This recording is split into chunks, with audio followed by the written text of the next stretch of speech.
तो टॉपिक है, page number 10 आ जाइए, नोट्स पे पेज नंबर 10 निकाल लीजिए। Electric potential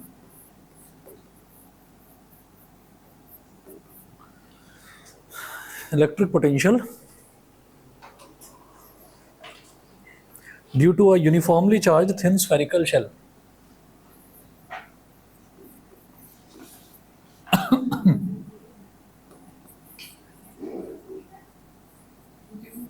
due to a uniformly charged thin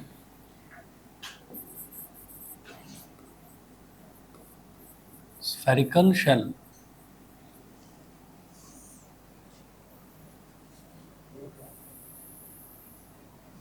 dotted line बन गई, चलिए चलेगा। हाँ, electric potential due to a uniformly charge thin spherical shell. अब देखिएगा,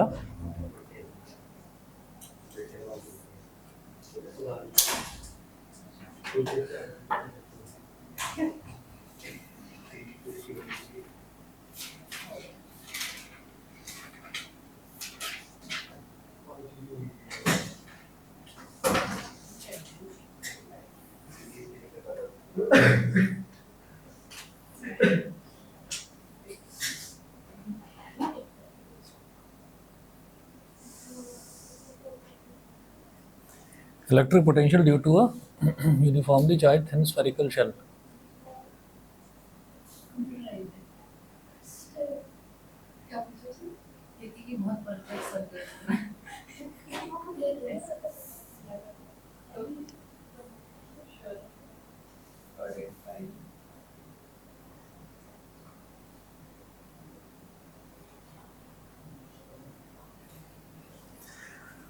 अच्छा जी, तो अब यहाँ पर हमने ये कह दिया कि इसका जो सेंटर है,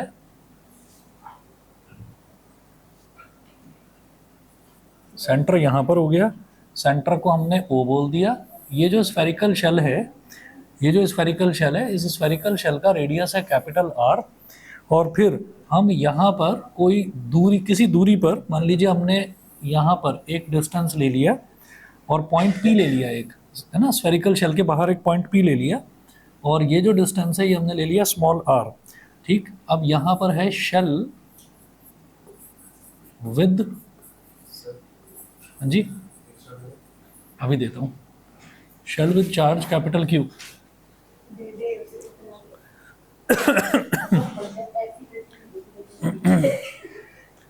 ये कहाँ है, shell with charge capital Q। अब देखिएगा, when the point P lies outside the shell, तो फर्स्ट है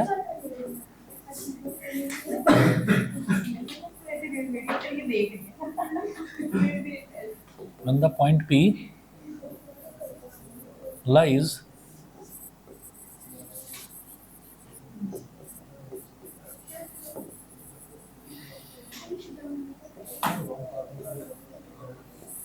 when the point P lies outside the shell, तो small r is greater than capital R।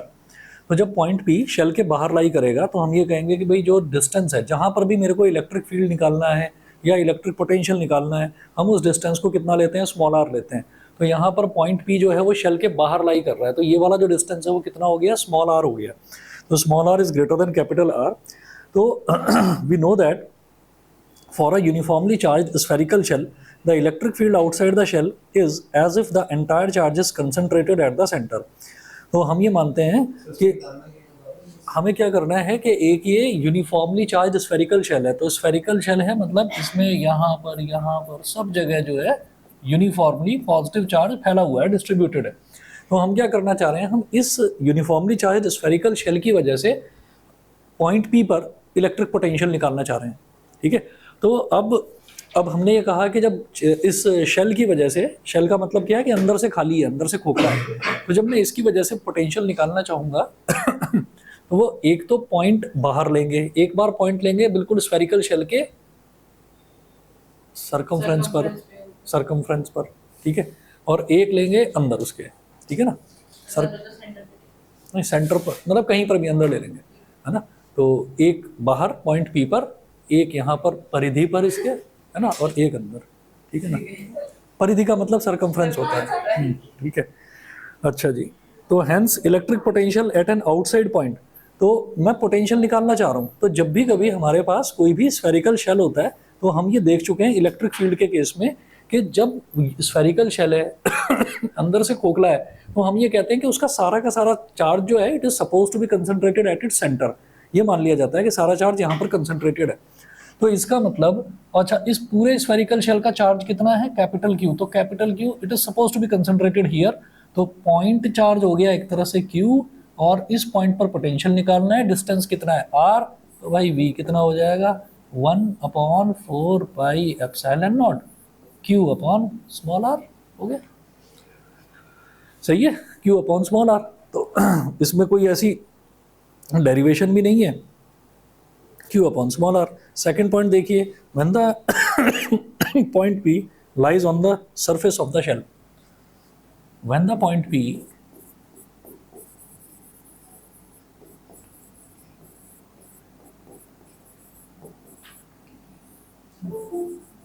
lies on the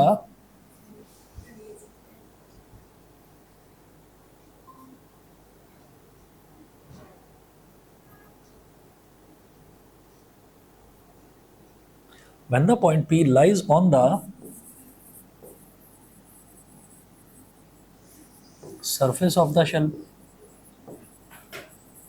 जब point P shell के surface पर लाई करे, तो उस case में क्या होगा, उस केस में आप ये समझ जाइए कि उस केस में क्या हो जाएगा, स्मॉल आर जो है वो कैपिटल आर के इक्वल हो जाएगा।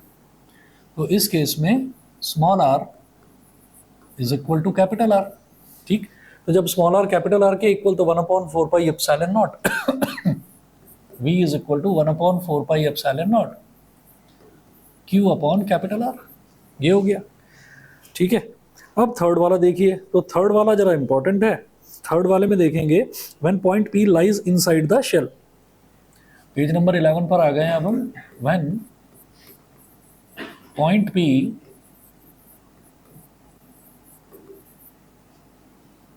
lies inside the shell,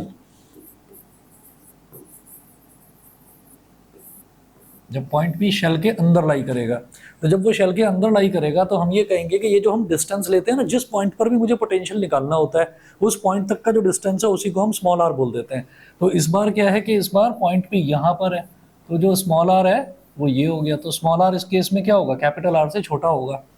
तो इस केस में small R is less than capital R, ये है, ठीक है जी। तो जरा देखिएगा, the electric field at any point inside the shell is zero, ठीक है। ये हम देख चुके हैं कि जब भी कभी कोई हमारे पास स्फेरिकल शेल होता है, तो स्फेरिकल शेल के अंदर, ये हमने गॉस थ्योरम में, मतलब गॉस लॉ के एप्लीकेशन में प्रूव करा था कि स्फेरिकल शेल के अंदर इलेक्ट्रिक फील्ड जीरो रहेगा। समझ गए मेरी बात, इलेक्ट्रिक फील्ड जीरो रहेगा।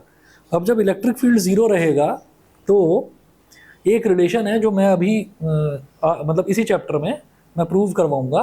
वो रिलेशन हम ना सीधा सीधा ऐसे भी देख सकते हैं कि जैसे E है इलेक्ट्रिक फील्ड, इलेक्ट्रिक फील्ड होता है 1/4 पाई एप्सिलॉन नॉट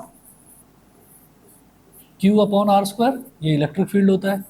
और V क्या होता है 1/4 pi epsilon naught Q upon R, ये होता है। तो जैसे 1/4 pi epsilon naught Q upon R square है, इसको ऐसे लिख सकते हैं 1/4 pi epsilon naught Q upon R into 1/r। तो इससे ये क्या हो जाएगा, ये V बन जाता है पूरा, V इंटू 1/r। और इसमें ये तो हो गया कि पूरे पोटेंशियल के लिए, पूरे इलेक्ट्रिक फील्ड के लिए। अगर हम ये कहें कि हमें यूनिफॉर्मली चार्ज डिस्ट्रीब्यूटेड है, तो यूनिफॉर्मली चार्ज डिस्ट्रीब्यूटेड है, तो मेरे को ना छोटे छोटे टुकड़ों के लिए छोटा छोटा छोटा छोटा पोटेंशियल निकालना पड़ेगा। तो उसमें एक रिलेशन होता है, मैं प्रूव करके दिखाऊंगा, इसी चैप्टर में करना है हमको। E जो है ना, E माइनस dV/dr के इक्वल होता है। भाई वैसे भी आप देखेंगे तो V अपॉन आर ही तो है, तो इसका मतलब छोटा सा पोटेंशियल अपॉन छोटा सा डिस्टेंस, ठीक है। तो E जो है वो माइनस dV अपॉन dr के इक्वल होता है, ठीक। अच्छा, तो हमने ये कहा कि किसी भी शेल के अंदर, किसी भी शेल के अंदर, खोखले पोर्शन के अंदर इलेक्ट्रिक फील्ड जीरो होता है। इलेक्ट्रिक फील्ड जीरो होता है। इलेक्ट्रिक फील्ड जीरो होने का मतलब क्या है, ये जो माइनस आर, ये वाला ये वाला, ये देखो इलेक्ट्रिक फील्ड का फॉर्मूला होता है 1/4πε0 Q/r²। जुकाम हो गया? वो मटका अभी भी रखा है घर में? अच्छा 1/4πε0 Q/r²। तो 1/4πε0 Q/r इंटू 1/r। मैंने इसको क्या करा कि Q/r² था ना, तो इसको, इस r को मैंने अलग 1/r करके लिख दिया। इससे क्या है कि ये वाला जो पोर्शन है ये किसके इक्वल है? ये v के इक्वल है, तो इसलिए v/r हो गया। v इंटू 1/r मतलब v/r, ठीक है। तो इसका ना ये होता है कि ये जैसे मान लीजिए मेरे पास कंप्लीट पोटेंशियल है, टोटल पोटेंशियल है और टोटल डिस्टेंस है, तो हम ये कहेंगे कि भाई v/r हो जाएगा तब तो। लेकिन ये कहा जाए कि अगर कोई यूनिफॉर्म चार्ज डिस्ट्रीब्यूशन है तो मैं ये कहूँगा कि भाई छोटे छोटे पोटेंशियल्स निकालूंगा छोटे छोटे डिस्टेंसेस पर, ठीक है। तो छोटा सा पोटेंशियल कितना dv और छोटा सा डिस्टेंस कितना dr, तो dv/dr। अब ये नेगेटिव साइन क्यों आया है? ये नेगेटिव साइन इसका मैं प्रूफ करवाऊंगा कि नेगेटिव साइन कहाँ से आया ये। तो आप सीधा सीधा ये समझिए E क्या है? dv/dr, small potential upon small distance, या फिर इसको क्या बोला जा सकता है? E is equal to minus d/dr of v। मतलब आप r के रिस्पेक्ट में पोटेंशियल को डिफरेंशिएट कर रहे हैं। इलेक्ट्रिक फील्ड कितना है? 0, ठीक है। इलेक्ट्रिक फील्ड 0 है, ये वोल्टेज का डेरिवेटिव है भाई, d/dr मतलब डेरिवेटिव हो गया। हम r ले रहे हैं डिस्टेंस को x लोगे तो d/dx जरा जाना पहचाना सा कंफर्टेबल सा लगता है, तो d/dr भी वही है भाई, डिस्टेंस है तो d/dr हो गया।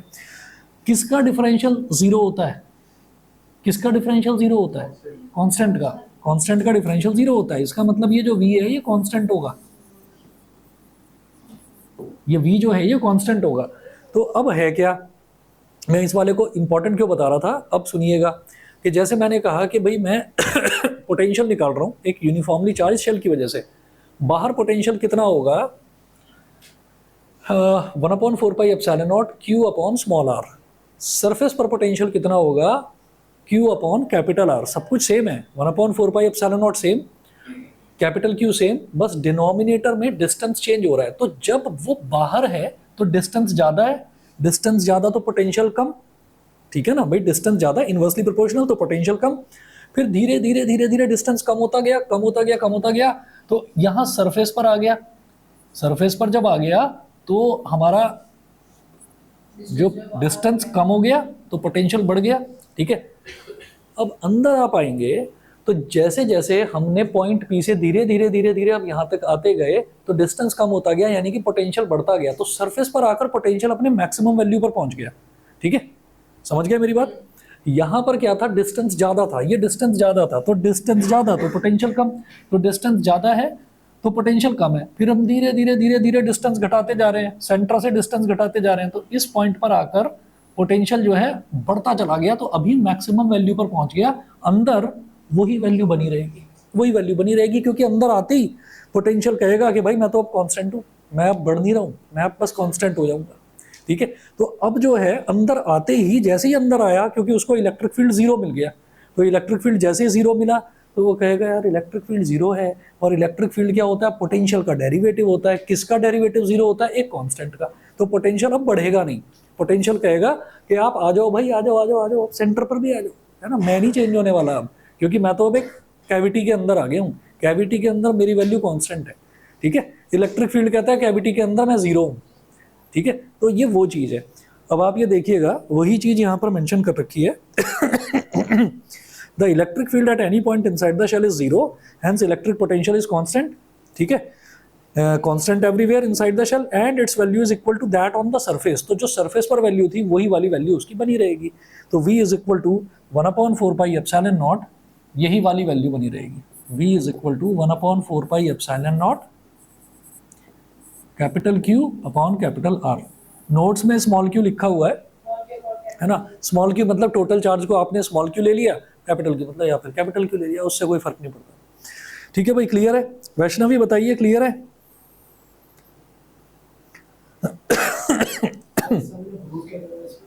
प्रूफ नहीं करना था, वैल्यू निकालनी थी बस हमको। इलेक्ट्रिक पोटेंशियल की वैल्यू निकालनी थी कि अगर वो शेल के बाहर है तो कितना, शेल की सरफेस पर है तो कितना, शेल के अंदर है तो कितना, बस।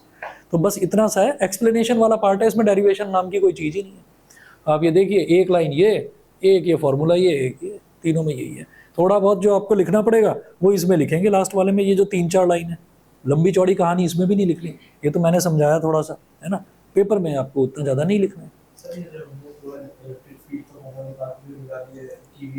हाँ हाँ हाँ, उसमें ये हुआ ना, वो मैं प्रूव करके दिखाऊंगा आपको। ये तो मैंने सिर्फ इतना बताया कि ऊपर V आता है और नीचे R आता है, तो मैंने कहा जब small amount of potential upon small amount of distance, मतलब आप V अपॉन R लिखो या dV/dr लिखो चलेगा वो, ठीक है।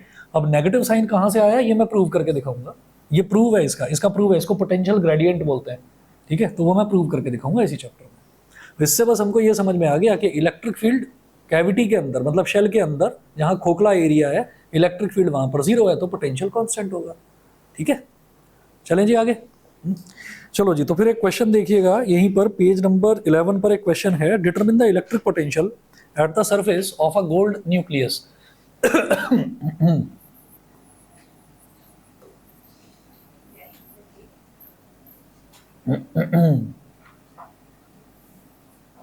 हो क्या रहा है?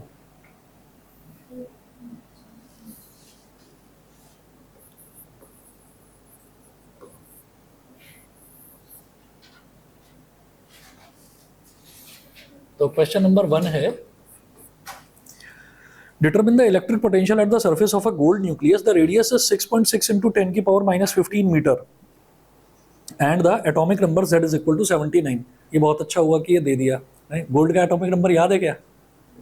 गोल्ड का शायद मुझे नहीं लगता किसी को भी याद होगा। 79, हाँ, AU उसका जो एटॉमिक नंबर है, क्योंकि आपने देखा होगा गोल्ड किसी से रिएक्ट ही नहीं करता है ना, रिएक्ट ही नहीं करता। जब रिएक्ट नहीं करता तो उसके रिएक्शंस भी आपने पढ़े नहीं होंगे, इसलिए। चलिए, determine the electric potential at the surface of a gold nucleus, तो अब जरा सोचो, मैंने ये कह दिया कि ये गोल्ड का न्यूक्लियस है, ये गोल्ड का न्यूक्लियस है। Determine the electric potential at the surface of a gold nucleus. Gold का जो न्यूक्लियस है, न्यूक्लियस के अंदर क्या भरा रहता है? प्रोटॉन्स सारे भरे रहेंगे, न्यूट्रॉन्स भी भरे रहेंगे। न्यूट्रॉन से मुझे कुछ लेना देना नहीं, न्यूट्रॉन का चार्ज नहीं होता कुछ भी, तो न्यूट्रॉन से कुछ नहीं करना हमको। अब वो बोल रहे हैं एटॉमिक नंबर कितना है इसका? अच्छा, द रेडियस इज 6.6 into 10 की पावर -15 मीटर। तो इसको तो ये तो हो गया gold nucleus.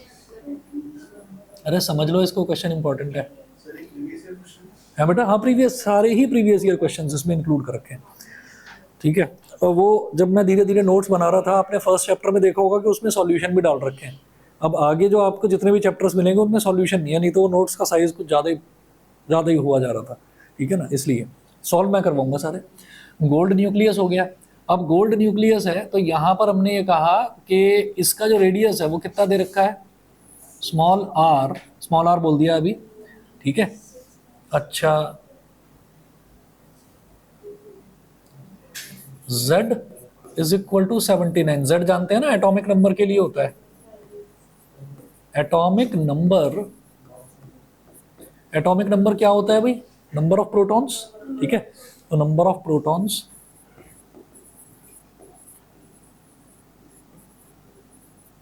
Protons is equal to 79 protons है। Therefore charge in the nucleus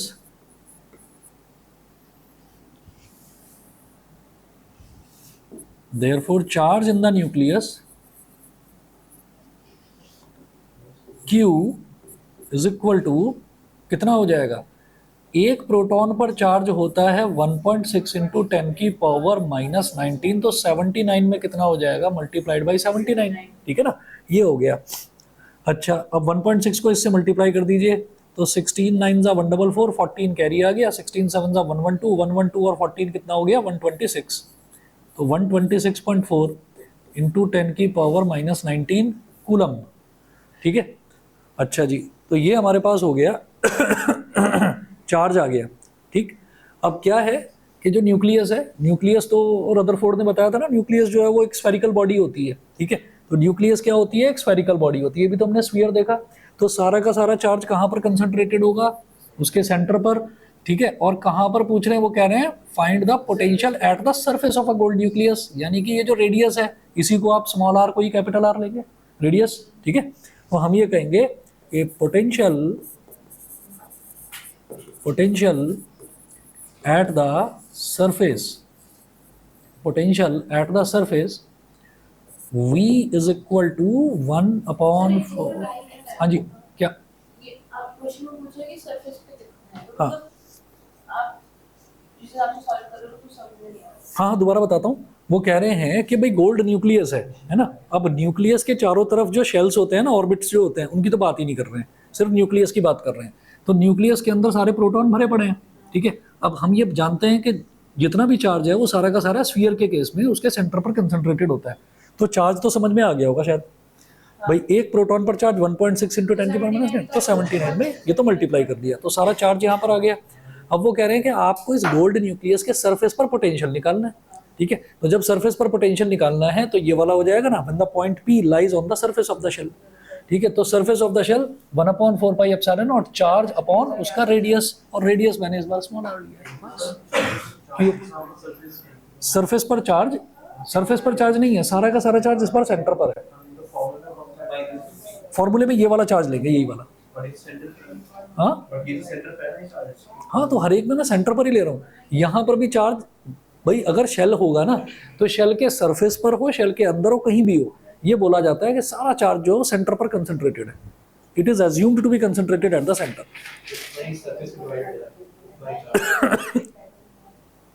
यहाँ पर तो सरफेस पर डिवाइडेड था। ठीक है, यहाँ पर अंदर भरा हुआ है, सरफेस पर हो या अंदर हो, स्फीयर के केस में ये बोला जाता है सारा चार्ज उसके सेंटर पर कंसंट्रेटेड है। ठीक है ना, तो अब 1/4 pi epsilon naught Q upon R। ठीक है जी, R कितना दे रखा है? 6.6 इंटू 10⁻⁻15 मीटर। बस तो ये हो गया जी 9 इंटू 10⁻9 मल्टीप्लाई बाई, हाँ जी, Q कितना है? 126.4 10⁻⁻19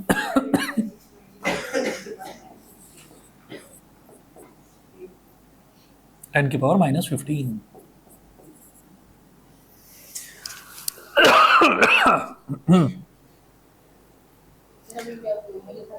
हाँ, सूखी चल रही है। अब पता नहीं क्यों इस बैच में ज्यादा होती है। नहीं नहीं, ना ना ना ना, बता रहा हूँ। अरे ये अगर करेगा तो औरों को भी तो करेगा, या वहां से सीधा यहीं पर, मतलब R स्मॉल r हो सकता है। यहाँ small r is less than capital R, यहाँ तो ग्रेटर देन कैपिटल R है। चलिए जी, 3 2 2 3 3 ये हो गया, और की करा, और तो करना ही पड़ेगा ढंग से जरा। चलो जी नेक्स्ट स्लाइड पर पहुंचता हूँ, नोट कर लिया यहाँ तक? कर लो कर लो।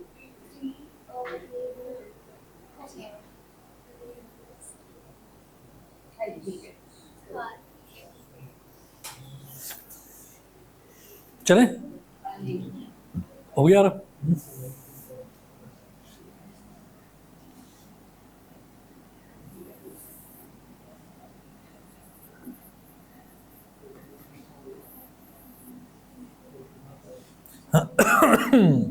V इज इक्वल टू, अच्छा 10⁻9 जो है और ये -19, तो ये क्या बन जाएगा? 10⁻−10, 3 इंटू 1264, ये हो जाएगा V is equal to 3 into 1264 into 10⁻−10 upon 22, 22 into 10⁻−15, 22 into 10⁻−15। ठीक है, अच्छा जी, अब क्या करेंगे, इसको डिवाइड कर दीजिए 2 से, तो 2 5 ज़ा 10, 12 माइनस 10, 12 माइनस 10 इज 2, 2 6 20, 2 क्या कर रहा हूँ मैं, ये 2 6 ज़ा 10, हाँ 2 6 ज़ा 10, 2 3 ज़ा 6, 32 हो गया है तो। ठीक है, और 2 11 ज़ा, इतना हो गया। V हाँ नहीं तो ये सही है। हाँ, मैं गलत कर रहा था पहले, अब सही है ना। 2 6 12 हो गया, 2 3 6, 2 2 4 सही तो है। तो 3 2 6, 3 3 9 और 3 6 18, 1896, और 10 की पावर -10 है, ये ऊपर चला जाएगा तो 10 की पावर +5 हो जाएगा, -15, तो 15 - 10 5। अच्छा, अपॉन में 11 रह गया, अब इसको डिवाइड कर दीजिए, 11 1 11, 18 - 11 इज 7, 7 9 79, 11 7 77, 79 - 77 इज 2, 2 6 26, 11 2 22, 26 - 22 is 4, 4 0 40, 11 3 33, 172.36। हाँ, कोई नहीं कोई नहीं कोई नहीं, हो जाएगा, अभी रुको तो सही। ये हो गया 172.36 इंटू 10 की पावर 5। ये आंसर देख लेता हूँ क्या दे रखा है, 1.7 इंटू 10 की पावर 7 है ना, इंटू 10 की पावर 7। तो क्या करेंगे, नंबर को 2 प्लेस छोटा कर रहे हैं, तो पावर को 2 प्लेस बढ़ा दो, ठीक है। तो ये क्या हो जाएगा, 1.7 इंटू 10 की पावर 7 वोल्ट, सही है, ठीक है। अच्छा जी, आगे चलते हैं। क्वेश्चन नंबर 2 देखिएगा। क्वेश्चन नंबर 2 का जो फर्स्ट पार्ट है, calculate the potential at a point capital P due to a charge of 4 into 10 की power -7 coulomb located 9 centimetre away, located 9 centimetre away. Question number 2 का फर्स्ट पार्ट है।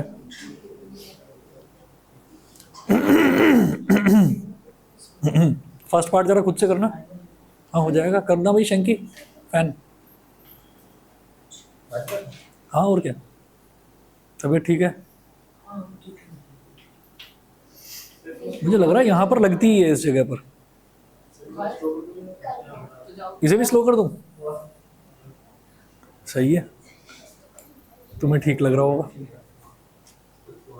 चलो भाई first part जरा करो इसका। क्वेश्चन नंबर 2 का फर्स्ट पार्ट करिए। देखिए क्या दे रखा है, calculate the potential at a point P due to a charge. तो चार्ज यानी कि 4 इंटू 10 की पावर -7 कूलम, तो ये तो चार्ज दे दिया, क्यों दे दिया, लोकेटेड 9 सेंटीमीटर अवे। सेंटी का मतलब होता है 10 की पावर -2। हाँ तो बस R है आपके पास, Q है 1/4πε0 होता ही है। करो जरा, आंसर दे रखा है, आ गया, गुड, ठीक है।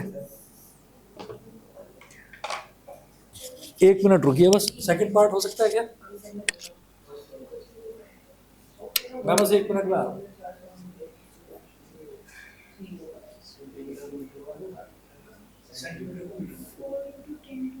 कैसे होगा, 10 की पावर -2 से मल्टीप्लाई करके।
आ गया, फर्स्ट पार्ट तो सभी का हो गया होगा, है ना।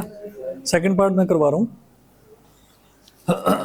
देखिए जी, फर्स्ट पार्ट जो है, फर्स्ट पार्ट का तो सीधा आंसर लिख रहा हूँ मैं। पोटेंशियल जो है वो है 4 इंटू 10 की पावर 4 वोल्ट। अच्छा जी, अब जरा सेकंड पार्ट देखिएगा। सेकंड पार्ट में क्या है, hence obtain the work done in bringing a charge of 2 into 10 की power -9 coulomb from infinity to the point P। From infinity to the point P, does the answer depend on the path along which the charge is brought? ठीक है, तो जरा देखते हैं यहाँ पर क्या था। जो फर्स्ट पार्ट है, फर्स्ट पार्ट से इसको रिलेट करता हूँ।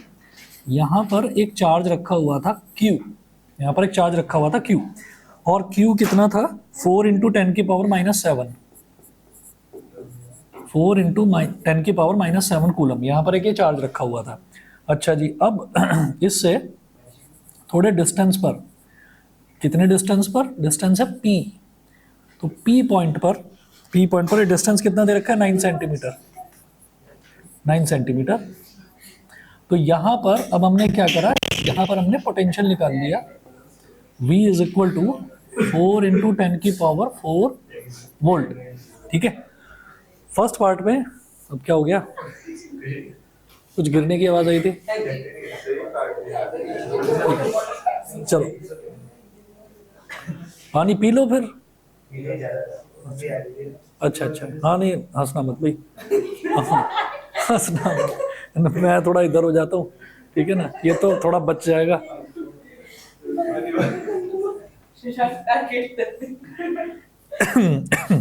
चलिए जी, तो यहाँ पर चार्ज दे रखा था 4 इंटू 10⁻⁻7, और ये 9 सेंटीमीटर की दूरी पर वोल्ट पोटेंशियल इतना आ रहा था। अरे छोड़ो, बंद कर दो भाई, बंद कर दो। ये आयुष दिला रहा है क्या हंसी?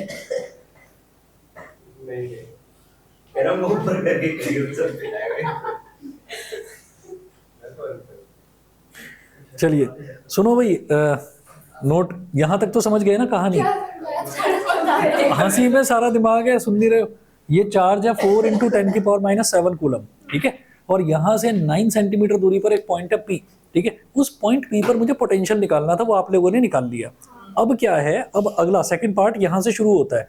वो कह रहे हैं hence obtain the work done in bringing a charge of 2 into 10⁻⁹ coulomb. तो अब मेरे पास एक दूसरा चार्ज है, उसको मैंने बोल दिया Q0, ठीक है, Q0, और ये कहाँ पर रखा हुआ है, ये इन्फिनिटी पर रखा हुआ है।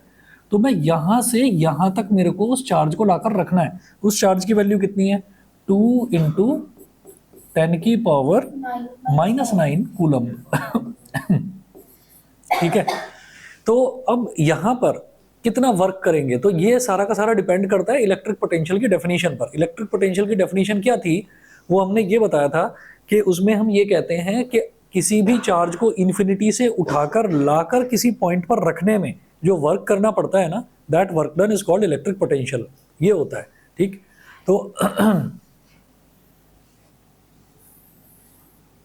तो इन्फिनिटी से इस चार्ज को यहां पर लाने में जो वर्क करना पड़ेगा वो क्या होगा, जरा देखना।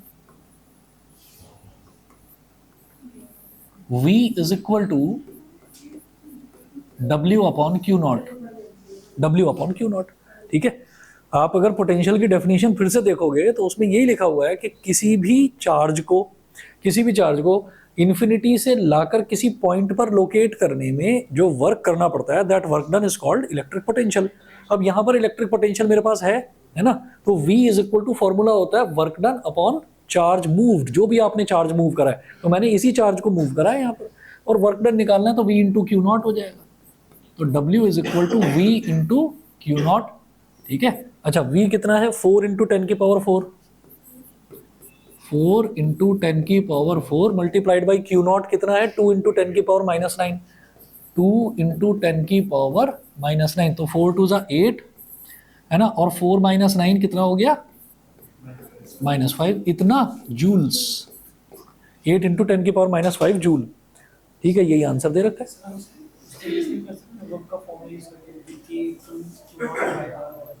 हाँ वैसे भी कर सकते हो, सेम आएगा। अच्छा जी, इसके बाद जरा देखिएगा, वो बोल रहे हैं does the answer depend on the path along which the charge is brought, ठीक है, तो डिपेंड नहीं करता। कभी भी जो पोटेंशियल के लिए जब हम किसी भी चार्ज को लेकर आते हैं वो उसके पाथ पर डिपेंड नहीं करता। आप इसको सीधा स्ट्रेट लाइन में लाओ, आप टेढ़ा मेढ़ा घुमा के ले आओ कहीं से भी, ठीक है ना, तो वो उस पर डिपेंड नहीं करेगा। अच्छा जी, अब जरा देखें क्वेश्चन नंबर 3। क्वेश्चन नंबर 3 में है, अब metal wire is bent in a circle of radius 10 centimetre. एक मेटल वायर है, उसको सर्कल की शेप दे दी गई मेटल वायर को।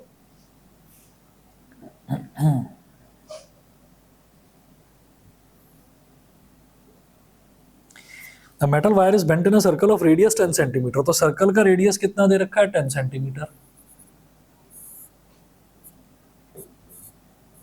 10 centimetre. It is given a charge of 200 microcoulomb which spreads on it uniformly. Calculate the electric potential at its center. अब मेरे को electric potential जो है वो सेंटर पर कैलकुलेट करना है. चार्ज जो है वो यहां फैला हुआ है,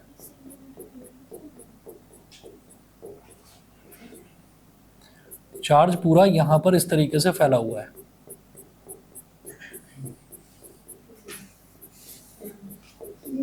ऐसे चार्ज फैला हुआ है. तो अब आप ये देखेंगे कि जब भी इस तरह से यूनिफॉर्मली चार्ज फैला हुआ होता है तो हम ये बोलेंगे इसमें कि भाई Q जो है कितना है 200 माइक्रोकूलम्ब. 200 माइक्रोकूलम्ब, माइक्रो का मतलब क्या होता है 10 की पावर -6. तो ये हो गया 10 की पावर -6, 200 इंटू 10 की power -6 coulomb.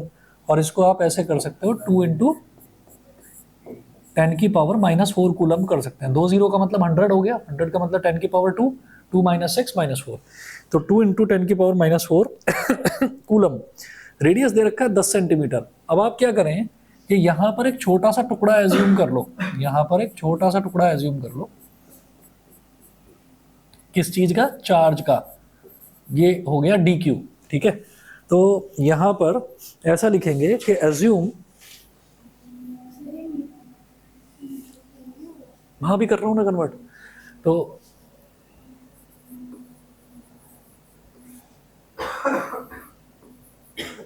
assume a small charge element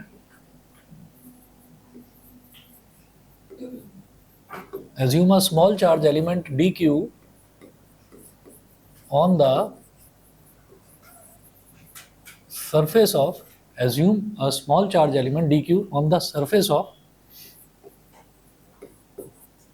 this circular wire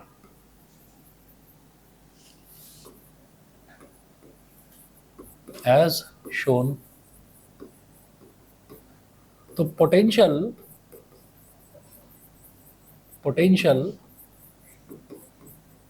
at the center due to dq, ये क्या हो जाएगा dv. भाई छोटे से चार्ज की वजह से पोटेंशियल निकाल रहा हूं तो छोटा सा पोटेंशियल होगा dv. तो dv क्या हो जाएगा, इसका formula 1/4 pi epsilon naught dq upon r.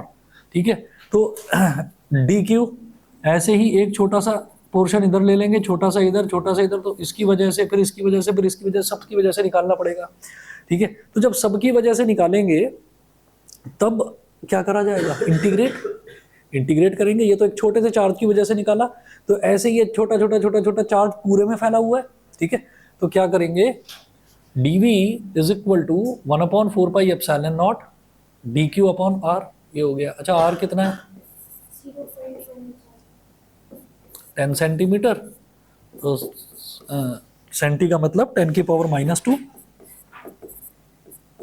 10 की पावर -2 मीटर. तो 10 इंटू 10 की पावर -2 मतलब 10 की पावर -1 मतलब 1/10 मतलब 0.1 मीटर. ठीक है, तो ये तो हमारे पास जो डिस्टेंस है ये तो 0.1 मीटर हो गया. तो v is equal to integration dv, v is equal to integration dv is equal to integration 1/4 pi epsilon naught dq upon r. आप ये जानते ही हैं कि जब इंटीग्रेट हम करते हैं तो d के साथ जो टर्म लिखी हुई है सिर्फ वो वेरिएबल है, बाकी सब कांस्टेंट. ठीक है ना, तो सबको बाहर निकाल लो. हाँ जी, 1/4 pi epsilon not into 1/r ये बाहर आ गया. और इंटीग्रेशन ऑफ dq, जब dx को इंटीग्रेट करते हैं तो x आ जाता है, तो dq को इंटीग्रेट करेंगे तो पूरा q आ जाएगा. पूरा q जो है वो 2 इंटू 10 की पावर -4 दे ही रखा है ना. यहाँ पर ये तो समझ में आ गया.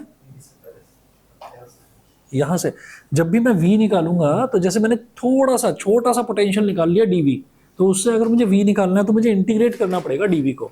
ठीक है, तो integration of 1/4 pi epsilon naught dq upon r ये हो गया. अब 1/4πε0 और 1/r ये कांस्टेंट है क्योंकि d के साथ q लिखा हुआ है, तो केवल q ही वेरिएबल है, तो इंटीग्रेशन ऑफ dq। अब 1/4πε0 और 1/r इनकी वैल्यू डालो और इंटीग्रेशन ऑफ dq क्या हो जाएगा, q। जैसे dv का इंटीग्रल v, ऐसे dq का इंटीग्रल q। ठीक, तो 1/4πε0 हो गया 9 × 10⁹ multiplied by 1/0.1 into integration of dq is q। यहाँ तक समझ गए हो तो बताइए, नेक्स्ट स्लाइड पर पहुंचे फिर।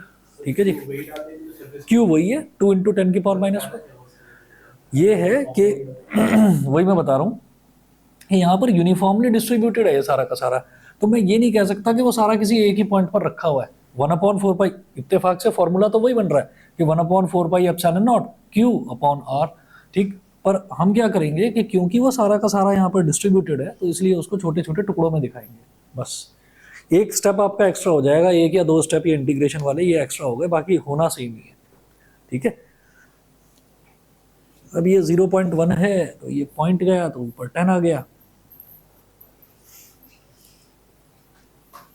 देख लीजिए आंसर कितना आ रहा है, 18 × 10⁶ वोल्ट्स। ठीक है, कर लिया होगा, यही आ रहा होगा। ठीक है, अगला जरा देखो क्या है।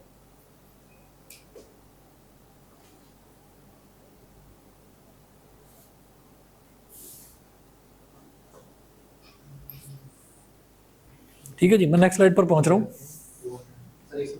हाँ जी,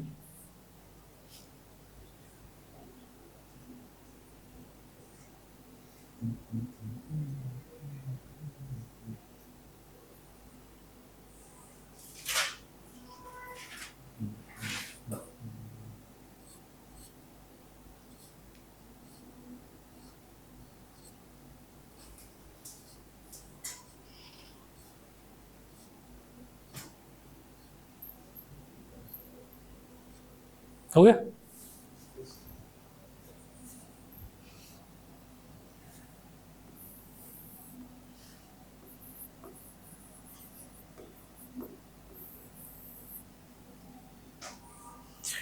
तो 10⁹ और 10 कितना हो गया, 10⁻10 हो गया, 9 × 10⁻10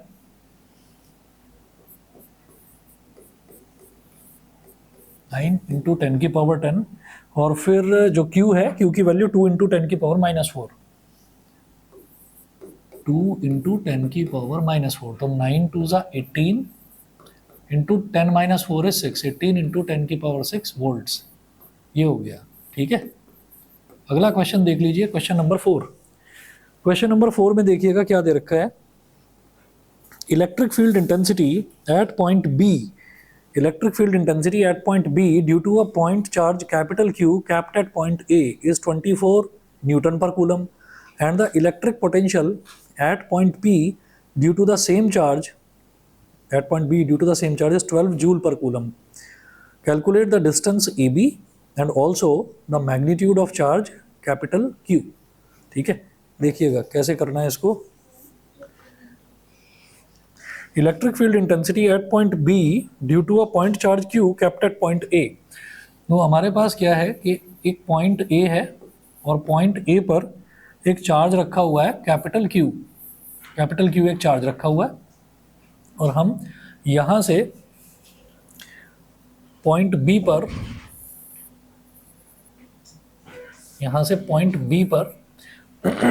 इलेक्ट्रिक फील्ड अगर निकालेंगे तो ये जो डिस्टेंस है, डिस्टेंस तो चाहिए होगा ना मेरे को, स्मॉल आर, एक तो ये चाहिए होगा डिस्टेंस, एक कैपिटल क्यू की वैल्यू चाहिए होगी। तो electric field E is equal to क्या होता है, 1/4πε0 Q/r²।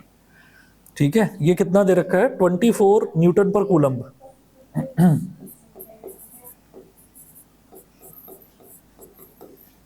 यहां तक बता दीजिए, यहां तक समझ गए। ठीक है, 24 न्यूटन पर कूलम, तो ये तो इलेक्ट्रिक फील्ड मेरे को दे रखा है। अब क्या करेंगे, and V is equal to, और इसको इक्वेशन नंबर 1 बोल दो, V इज इक्वल टू ये होता है 1/4πε0 Q/r। ये कितना दे रखा है, 12 जूल पर कूलम। आप कहेंगे तो 12 वोल्ट होता है, वोल्ट भी तो जूल पर कूलम भी होगा। इलेक्ट्रिक पोटेंशियल का फॉर्मूला क्या होता है, दोनों ही एक ही वजह से रखा हुआ है, ठीक है ना। एक ही वजह, ए पर जो चार्ज रखा हुआ है उसकी वजह से यहाँ पर इलेक्ट्रिक फील्ड इतना, और इसी पॉइंट पर इसी की वजह से इलेक्ट्रिक पोटेंशियल 12 जूल पर कूलम। इसको बोल दिया इक्वेशन नंबर 2, ठीक है ना। तो equation 1 can be written as, equation 1 can be written as 1/4 pi epsilon naught Q upon R into 1/R is equal to 24, ठीक है। ऐसा क्यों करा इसको, क्योंकि 1/4 pi epsilon naught Q upon R वो मेरे पास है, उसकी वैल्यू 12 है हमारे पास।